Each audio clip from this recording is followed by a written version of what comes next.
এই নভেম্বরের পরিশ্রমই তোমাকে পৌঁছে দিবে তোমার স্বপ্নের ক্যাম্পাসে।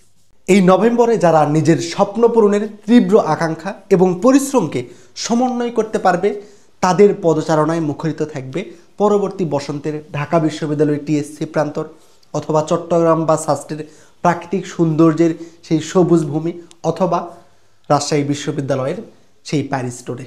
সো তুমি যদি এই নভেম্বরের এই 30 দিন নিজের সর্বোচ্চ দিয়ে পড়াশোনা করো তাইলেই কেবল তুমি তোমার স্বপ্নের ক্যাম্পাসে যাইতে পারবা, নাইলে কোনো দিনই যাইতে পারবা না। তোমার প্রিপারেশন যদি একদম টপনস হয় বা একদম প্রিপারেশন খুবই খারাপ হয় বা যেমনই হোক না কেন, তুমি যদি এই নভেম্বরের শেষ 30 দিন নিজের সর্বোচ্চ দিয়ে সঠিক স্ট্র্যাটেজিতে আগাইতে না পারো তাইলে ভালো কিন্তু করতে পারবে না, কারণ অ্যাডমিশনে চান্স পাওয়াটা অনেক বেশি tough.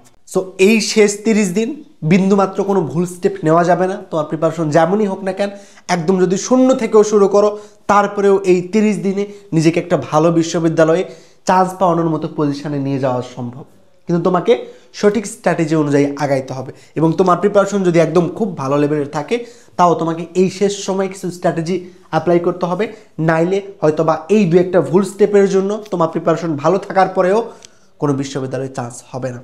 So first of all তোমাকে কনফিডেন্ট থাকতে হবে, নিজের উপর কনফিডেন্ট থাকতে হবে যে তোমার সিলেবাস শেষ হয় নাই বা অনেক কিছুতে গ্যাপ আছে, হ্যান্ড ক্যালকুলেশনের প্রবলেম হয়, কনসেপ্ট ক্লিয়ার নাই। শুধু এই প্রবলেমগুলো তোমার না, বাংলাদেশে হাজার হাজার স্টুডেন্টের সেম প্রবলেম, কিন্তু এই হাজার হাজার স্টুডেন্টের তালিকায় থাকলে তোমাকে হবে না।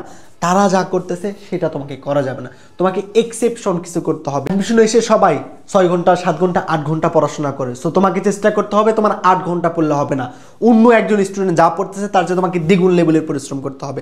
হইতে পারে সেটা 16 ঘন্টা, হইতে পারে সেটা 18 ঘন্টা, সেটা ডিপেন্ড করতেছে তোমার উপর। কিন্তু এই লাস্ট টাইমে এসে 6 ঘন্টা 7 ঘন্টা 8 ঘন্টার পড়াশোনা দিয়ে কিন্তু চান্স পাওয়া সম্ভব না। যারা চান্স পায় তারা এই লাস্ট টাইমে এসে ন্যূনতম 12 থেকে 14 ঘন্টা করে পড়াশোনা করে, তাতে সে যতই মেধাবী হোক বা যেমনই হোক না কেন। অ্যাডমিশনে মেন যেই বিষয় সেটা হচ্ছে তোমার স্বপ্ন পূরণের সেই জেদ থাকতে হবে এবং তোমার স্বপ্নকে পূর্ণতা দেওয়ার জন্য একদম শেষ বিন্দু পর্যন্ত পরিশ্রম করার মেন্টালিটি থাকতে হবে। তুমি যদি তোমার স্বপ্নকে পূর্ণতা দেওয়ার এই জেদ এবং তুমি তোমার পরিশ্রমের দুইটার সমন্বয় করতে পারো তাহলে তোমাকে ফিরে তাকাইতে হবে না, তোমাকে ফিরে তাকাইতে হবে না। যে কোনো অ্যাডমিশনের আগে, ঢাকা বিশ্ববিদ্যালয়ের পরীক্ষার আগের দিন রাতে তুমি যাতে বলতে পারো যে আমি আমার সর্বোচ্চ দিয়ে চেষ্টা করছি, এর চেয়ে বেশি চেষ্টা করা আমার পক্ষে সম্ভব না। এটা যদি তুমি তোমার কোনো অ্যাডমিশন পরীক্ষার আগে বুকে হাত দিয়ে বলতে পারো তাহলে তুমি শিওর থাকবা যে তুমি কোথাও না কোথাও খুব ভালোভাবে অবশ্যই চান্স পাবা। আর যদি মনে হয় এই টপিকস বাকি আছে, ওইটা পড়ি নাই, ওই সাবজেক্টের এইটা বাকি, এইটাতে গ্যাপ, এই হ্যান্ড ক্যালকুলেশন পারি না, এমন যদি হয়, এই কনফিডেন্স নিয়ে যদি যাও তাহলে কোনোদিনই চান্স পাবা না। কারণ ঢাকা বিশ্ববিদ্যালয়ে চান্স পাবে মাত্র 2000 স্টুডেন্ট, 1800 সিট আছে, কেমন সারা বাংলাদেশের মধ্যে। তোমার এইখানে অনেকে আমরা কম্পিটিশনটাই বুঝতে পারি না যে আমরা কোথায় লড়তেছি। অ্যাডমিশন একটা যুদ্ধের মতো, মানসিক যুদ্ধ, মেন মূলত এটা মানসিক যুদ্ধ। অলরেডি তোমরা 2 মাস পার করে আসছো এবং এই লাস্টের মানটা সবচেয়ে বেশি গুরুত্বপূর্ণ। এখানে তোমাকে মানসিকভাবে অবশ্যই অনেক বেশি স্ট্রং হইতে হবে, অনেক বেশি জেদি হইতে হবে, নাইলে তুমি সেই লেভেলের পরিশ্রম কোনোদিনই করতে পারবা না। ওকে, সো ফার্স্ট অফ অল তোমাকে পরিশ্রম করতে হবে, মানে অনেক বেশি পরিশ্রম করতে হবে, নিজের সর্বোচ্চ দিয়ে পড়াশোনা করতে হবে। গায়ে জ্বর তারপরে পড়তে হবে, মাথা ব্যথা করতেছে তারপরেও পড়তে হবে, ভালো লাগতেছে না তারপরেও পড়তে হবে। যে কোনো এক্সকিউজ দেওয়া যাবে না, কোনো কারণে একটা নোটা সিঙ্গেল ডে, একটা দিনও পড়া বাতি রেখে থাকা যাবে না। যাই হোক তোমার অসুস্থতার মধ্যেও তোমাকে পড়তে হবে এই শেষ 30 দিন। সো এই শেষ 30 দিনের পড়াশোনার উপরই ডিপেন্ড করতেছে যে তুমি চান্স পাবা কিনা। ফার্স্ট অফ অল তোমাকে নিজের উপর কনফিডেন্ট থাকতে হবে যে আমার অবস্থা এখন যেমনই হোক, এই নভেম্বরের 30 দিন আমি আমার সর্বোচ্চ দিয়ে চেষ্টা করব এবং আমার পক্ষে যতটা পরিশ্রম করা সম্ভব ঠিক ততটাই করব আমার স্বপ্নকে পূর্ণতা দেওয়ার জন্য। জাস্ট এই 1 মাস যদি ওয়েস্ট করো না, নভেম্বরের এই মাসটা যদি ওয়েস্ট করো, তাহলে তুমি তোমার এই স্বপ্নগুলোকে কোনোদিনই পূর্ণতা দিতে পারবা না। ঢাকা বিশ্ববিদ্যালয়ে তুমি সেকেন্ড টাইম এক্সাম দিতে পারবা না, লাইফে একবারই সুযোগ আসবে, কেমন। সো তোমার এই স্বপ্নটা অধরাই থেকে যাবে, কেমন। সো লাইফে কখনো যাতে এই আফসোসটা না করতে হয়, যদি আরেকটু পরিশ্রম করতাম। ঢাকা বিশ্ববিদ্যালয়ে পরীক্ষা দিয়ে এসে যাতে মনে না হয় যে যদি আরেকটু পরিশ্রম করতাম তাহলে চান্সটা হয়ে যাইতো। এই আফসোসটা সারা জীবন তোমাকে পোড়াবে, কেমন। এই আফসোস যাতে না করতে হয়, নিজের উপর কনফিডেন্ট থাকতে হবে যে আমি এতদিন যদি কিচ্ছু না পড়ে থাকি, একদম শূন্য থেকে আজকে থেকে শুরু করতেছি, এই 30 দিনেই আমি ঢাকা বিশ্ববিদ্যালয়ে চান্স পেয়ে দেখাই দিব। নিজের উপর এই চ্যালেঞ্জটা নিতে হবে যে আমি নিজেকে চ্যালেঞ্জ করতেছি এই 30 দিন আমি আমার সর্বোচ্চ দিয়ে আমার শেষ বিন্দু পর্যন্ত পড়াশোনা করে দেখতে চাই। 30 দিন কেমন এইরকম জেদ তোমার তৈরি করতে হবে এবং নিজের উপর কনফিডেন্ট থাকতে হবে। কেন চান্স পাবো না, সারা বাংলাদেশ থেকে যদি একজন চান্স পায় সেটা আমি পাবো, এই কনফিডেন্ট থাকতে হবে যে সারা বাংলাদেশের লাখ লাখ স্টুডেন্ট এই নভেম্বর মাসে যেই পরিশ্রম করতেছে তার চেয়ে আমি বেশি পরিশ্রম করব। এই মেন্টালিটি নিজের মধ্যে আনতে হবে। এই মেন্টালিটি যদি নিজের মধ্যে আনতে পারো তাইলে কেবল তোমার পক্ষে চান্স পাওয়া সম্ভব, নাহলে তোমার প্রিপারেশন যতই ভালো থাক যতই খারাপ থাক কোনোদিনই চান্স পাওয়া সম্ভব না। হাজার হাজার ভালো স্টুডেন্ট, হাজার হাজার মেধাবী স্টুডেন্ট অ্যাডমিশনে চান্স পায় না। এখানে মেধাবী বা ভালো স্টুডেন্টের তকমায় চান্স পাওয়া যায় না, ভার্সিটিতে শুধু চান্স পাওয়া যায় পরিশ্রমের মাধ্যমে। সো পরিশ্রম করতে হবে, তোমাকে অনেক বেশি পরিশ্রম করতে হবে। ভাইয়া কয় ঘন্টা পড়বো এটা ডিপেন্ড করতেছে তোমার উপর। বললাম তো তোমার এইরকম মেন্টালিটি থাকতে হবে যে এই নভেম্বর মাসে সারা বাংলাদেশে যত স্টুডেন্ট আছে তারা যেই লেভেলে পরিশ্রম করতেছে তার চেয়ে দ্বিগুণ পরিশ্রম করব। আমার একটা ফ্রেন্ড যদি 8 ঘন্টা পড়ে আমি 16 ঘন্টা পড়বো, একজন যদি 12 ঘন্টা পড়ে আমি 14 ঘন্টা পড়বো। কেমন এই লেভেল মোটিভেশন থাকতে হবে নিজের উপর। তুমি একবার সেই লেভেলে পরিশ্রম করে দেখো, মোটিভেশন অটোমেটিক পাবা। তুমি যখন রাতের পর রাত জেগে শত শত রাত জেগে যখন এই সাদা কালো বইয়ের মধ্যে নিজেকে লুকাই রাখবা, একটা ফ্রেন্ড যখন দেখবা যে সে সোশ্যাল মিডিয়া ফ্রেন্ড সার্কেল এসব নিয়ে আড্ডাবাজি করতেছে, রাতের পর রাতে ঘুমাচ্ছে, আর তুমি শত শত রাতে জেগে নিজের সর্বোচ্চ দিয়ে পরিশ্রম করতেছ, তখন অটোমেটিক মোটিভেশন খুঁজে পাবা। কেমন? সো সেই লেভেলের পরিশ্রম তুমি করতে পারলে অটোমেটিক মোটিভেশন খুঁজে পাবা। সো টার্গেট থাকতে হবে যে নিজের সর্বোচ্চ দিয়ে পরিশ্রম করা। এটা হইতে পারে 12 ঘন্টা, হইতে পারে 14 ঘন্টা, হইতে পারে 16 ঘন্টা। তবে ন্যূনতম এই লাস্ট টাইমে এসে টার্গেট রাখতে হবে 12 থেকে 14 ঘন্টা করে পড়াশোনা করার। কেমন? এরপরে আসি যে সবচেয়ে বেশি গুরুত্বপূর্ণ যেটা পড়াশোনার ক্ষেত্রে তোমার এখন লাস্ট টাইমে এসে তোমার পড়ার পরিসরটাকে কমাই আনতে হবে, মানে তোমার পড়াশোনার সারফেসটাকে কমাইতে হবে। এতদিন ইম্পর্টেন্ট আর ইম্পর্টেন্ট চাঁদের দেশের ম্যাথ অনেক কিছু করছো, কিন্তু লাস্ট টাইমে এসে তা করা যাবে না। তোমার এই সারফেসটাকে কমাই আনতে হবে, জাস্ট গুরুত্বপূর্ণ বিষয়গুলোকে পড়তে হবে, একদম টু দ্য পয়েন্ট আকারে পড়তে হবে। সব কিছু পড়া যাবে না, কারণ তোমরা কখনোই 8টা পেপারকে মাথায় নিয়ে এতদিন এক্সাম দাও নাই। জাস্ট এক্সাম দিচ্ছ biology first part, math first part, math second part, এইভাবে। এখন তোমার ফিজিক্স কেমিস্ট্রি ম্যাথ বায়োলজি 4টা সাবজেক্টের 2টা করে পেপার, অর্থাৎ 8টা পেপারকে তোমার মাথায় নিয়ে এক্সাম হলে বসতে হবে। তখন গিয়ে দেখবা অনেক সহজ জিনিসও ভুলে যাচ্ছ, অনেক সহজ জিনিসও পারতেছো না, এফিকাল টু এম এই সূত্রেই ভুলে গেছো। এই জন্য কি করতে হবে, তোমার কিছু স্ট্র্যাটেজি ফলো করতে হবে। সব কিছু পড়া যাবে না, টু দ্য পয়েন্ট আকারে পড়তে হবে। প্রশ্ন ব্যাংক তোমার অ্যানালাইসিস করে পড়তে হবে, তোমার বুঝতে হবে পরীক্ষার জন্য কোনটা গুরুত্বপূর্ণ কোনটা গুরুত্বপূর্ণ না। হাজার হাজার পড়ার বিষয় আছে, এত কিছু লাস্ট টাইমে এসে পড়া যাবে না। জাস্ট একদম টু দ্য পয়েন্ট আকারে তোমার পড়াশোনা করতে হবে, প্রশ্ন ব্যাংক অ্যানালাইসিস করে পড়তে হবে যে আমার ঢাকা বিশ্ববিদ্যালয়ের জন্য কোন কোন টপিক গুরুত্বপূর্ণ, যে টপিক থেকে প্রশ্ন আসে ওই টপিকটা একদম যে তোমার কনসেপ্ট ক্লিয়ার রাখতে হবে। বুঝছো? সো এইটা করার জন্য তোমাদের প্রথম এবং ম্যান্ডেটরি যেই কাজ সেটা হচ্ছে তোমার সূত্রের নোট একটা থাকতে হবে। ফিজিক্স কেমিস্ট্রি ম্যাথ এর সূত্রের নোট থাকতে হবে, যে সূত্রের নোটটা তোমাকে প্রত্যেক দিন পড়তে হবে। সূত্র পরীক্ষার জন্য অস্ত্র। তোমার প্রিপারেশন যেইটাই হোক, ঢাকা বিশ্ববিদ্যালয়, ইউনিভার্সিটি, মেডিকেল বা যে ইঞ্জিনিয়ারিং যাই হোক না কেন, সূত্র তোমার পরীক্ষার অস্ত্র। সূত্র তোমাকে ম্যান্ডেটরিভাবে পারতেই হবে। সো তোমার একটা সূত্রের নোট থাকবে যেখানে শুধু সূত্র থাকবে, এই সূত্রটা তোমাকে প্রত্যেক দিন পড়তে হবে। ভার্সিটি প্রিপারেশনের ক্ষেত্রে তুমি যদি প্রত্যেকটা সূত্র একদম খুব ভালোভাবে পারো এবং হ্যান্ড ক্যালকুলেশনে যদি না আটকাও, সূত্রের প্রয়োগ পারো, তাহলে তোমাকে ভার্সিটিতে চান্স পাওয়া থেকেও আটকাইতে পারবে না। জাস্ট এই 3টা জিনিস ইনশিওর করতে পারলে। তোমাদের যাদের সূত্রের নোট প্রয়োজন তারা আমাদের হোয়াটসঅ্যাপ গ্রুপে যুক্ত হইতে পারো, তাদেরকে আমার পার্সোনাল যে সূত্রের নোট আছে সেটা দেওয়া হবে, ওটা চাইলে তোমরা পড়তে পারো। এবং তোমাদের যাদের হ্যান্ড ক্যালকুলেশনের প্রবলেম তারা দেখবে আমার চ্যানেলে একটা ভিডিও আছে, 1 ঘন্টার মতো একটা ভিডিও। কেমন? ওই ভিডিওতে তোমার হ্যান্ড ক্যালকুলেশনের জন্য যা প্রয়োজন একদম 100% ভাবে কভার করা হয়েছে। জাস্ট ওই একটা ভিডিও করলে মোটামুটি তোমার কোনো হ্যান্ড ক্যালকুলেশনে আটকানোর কথা না। কেমন? কোনো হ্যান্ড ক্যালকুলেশনে আটকা বা না, জাস্ট একটা বিষয় যদি শিখতে পারো যে অপশান টেস্ট, হ্যান্ড ক্যালকুলেশনের অপশান টেস্ট পারলে তুমি কোনো বিষয়ে কখনো হ্যান্ড ক্যালকুলেশনে আটকাবা না। কেমন? সো ওই ভিডিওটা দেখতে পারো, তাহলে তোমাদের যত হ্যান্ড ক্যালকুলেশনের প্রবলেম আছে সেটা একদম সলভ হয়ে যাবে। যে কোনো হ্যান্ড ক্যালকুলেশন নিমিশেই পারবা, একদম দেখা মাত্রই পারবা। ওকে, এরপরে তোমার যেই কাজ করতে হবে, একটা স্টাডি রুটিন তৈরি করতে হবে। যে সময় আমার হাতে আছে 30 দিন, আমার হাতে সময় আছে কয়দিন বলো তো? 30 দিন।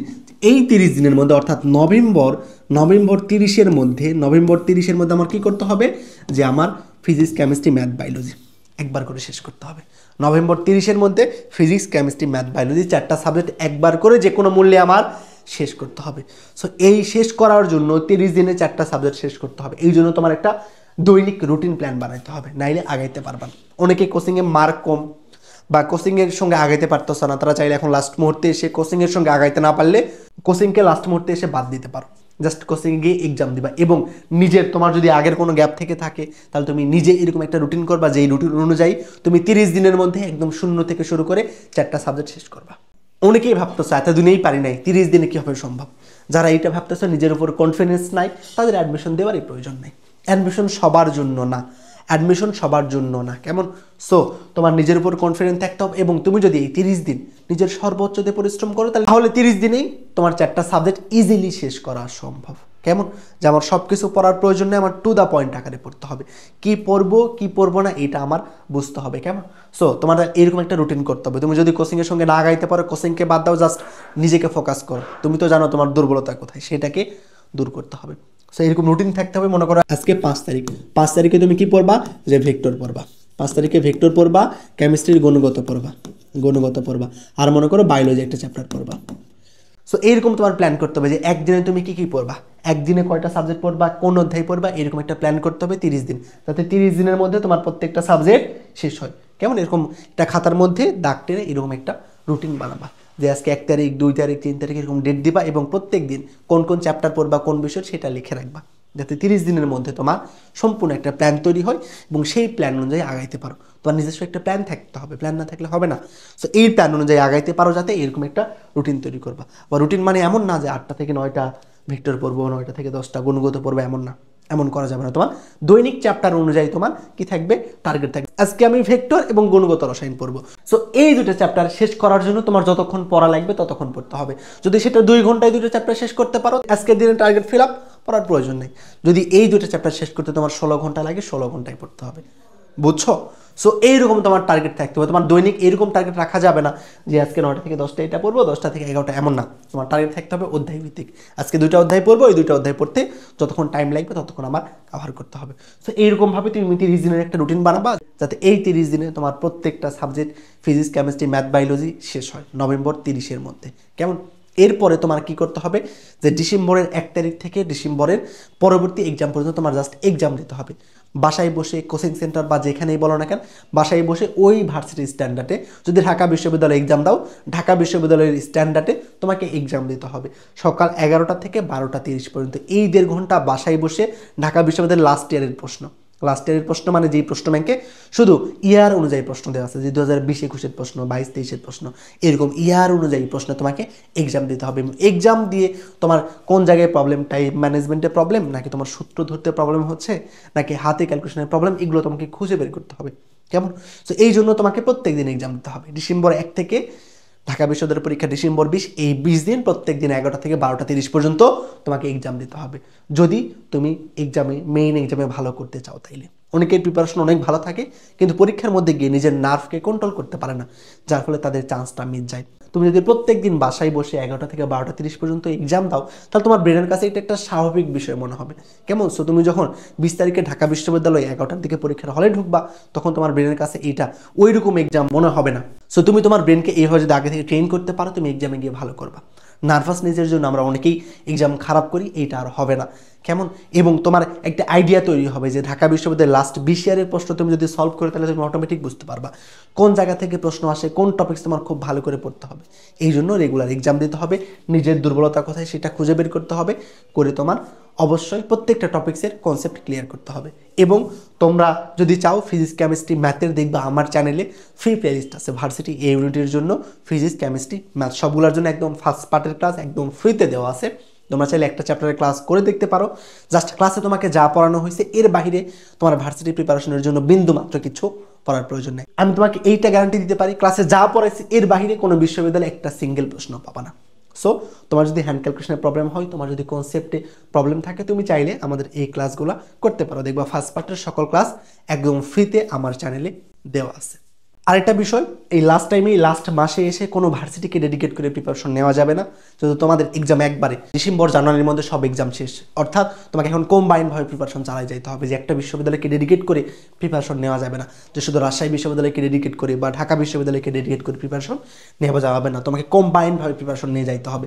সো তোমার প্রিপারেশন এমনভাবে নিতে হবে কম্বাইনভাবে, যাতে সকল বিশ্ববিদ্যালয়ে 100% ভাবে কাভার হয়। তোমার এমন ম্যাটেরিয়ালস ফলো করতে হবে যেটাতে আমার সকল বিশ্ববিদ্যালয় কাভার হবে। কোনো বিশ্ববিদ্যালয়কে ডেডিকেট করে এখন পড়া যাবে না, কারণ যদি পড়ো তোমাদের যেহেতু একটা বিশ্ববিদ্যালয়ের এক্সামের পরের দিনে পরে দেখা যাচ্ছে এটা খুলনার 2 দিন পরে ঢাকা বিশ্ববিদ্যালয়ের কয়দিন পরে রাজশাহী বিশ্ববিদ্যালয়, অ্যাডমিশন একবার শুরু হওয়ার পরে তুমি কোনো বিশ্ববিদ্যালয়ের জন্য প্রিপারেশন নেওয়ার মতো টাইম পাবা না। সো যা প্রিপারেশন নেওয়ার এই নভেম্বর 30-এর মধ্যে নিতে হবে, এরপর আর প্রিপারেশন নেওয়ার মতো টাইম পাবা না। কেমন? তারপরে নভেম্বর 1 থেকে নভেম্বর 20 পর্যন্ত জাস্ট রিভাইজ চলবে। রিভিশন ছাড়া অ্যাডমিশন টেস্টে বসার চিন্তাও করা যাবে না। কেমন? সো এই নভেম্বর 30-এর মধ্যে যে কোনো মূল্যে তোমার সিলেবাসটা শেষ করতে হবে, পরের 20 দিন জাস্ট তোমাকে রিভিশনের মধ্যে থাকতে হবে, জাস্ট রিভিশন এবং এক্সাম। সো নিজের উপর বিশ্বাস রাখো, এই বিশ্বাসটা তখনই আসবে যখন তুমি নিজের সর্বোচ্চ দিয়ে পরিশ্রম করবা। একদিন তুমি নিজের সর্বোচ্চ দিয়ে পরিশ্রম করো, একদিন 14 ঘন্টা 16 ঘন্টা পরে দেখো, অটোমেটিক কনফিডেন্স ফিরে পাবা। কেমন? নিজেকে মোটিভেট করার জন্য তোমার এই পড়াশোনাটা করতে হবে, এই পরিশ্রমটা করতে হবে। নিজে একদিন এই পরিশ্রম করো, দেখবে অটোমেটিক মোটিভেশন ফিরে পাচ্ছ, অটোমেটিক তোমার আত্মবিশ্বাস ফিরে আসবে। এটা খুবই বেশি গুরুত্বপূর্ণ ভার্সিটিতে চান্স পাওয়ার জন্য। সো তোমাদের যে কোনো কিছু প্রশ্ন থাকলে অবশ্যই কমেন্ট বক্সে করতে পারো। তোমাদের জন্য এখানে একটা স্পেশাল অ্যানাউন্সমেন্ট, তোমাদের জন্য আমরা রাজশাহী বিশ্ববিদ্যালয়ে একদম ফ্রি একটা কোর্স লঞ্চ করতে যাচ্ছি, যেই কোর্সটা শুরু হবে ঢাকা বিশ্ববিদ্যালয়ের পরীক্ষা 20 তারিখে না, আমাদের 21 ডিসেম্বর থেকে। 21 ডিসেম্বর থেকে যেই আমাদের কোর্সটা শুরু হবে এবং রাজশাহী বিশ্ববিদ্যালয়ের পরীক্ষা আমাদের আছে 16 জানুয়ারি পর্যন্ত চলবে। অর্থাৎ আমরা মোটামুটি 16 দিনের মতো টাইম পাবো। এই 16 দিন রাজশাহী বিশ্ববিদ্যালয়ের জন্য তোমার যা যা পড়ার প্রয়োজন তার পড়াশোনাকে আমরা একদম সুন্দরভাবে গোছাই দিব এবং অবশ্যই ফ্রিতে এক্সামের ব্যবস্থাও থাকবে। সো তোমরা চাইলে আমাদের এই ফ্রি কোর্সটা করতে পারো, আমাদের হোয়াটসঅ্যাপে জয়েন থেকো, পরবর্তী আপডেট পেয়ে যাবা।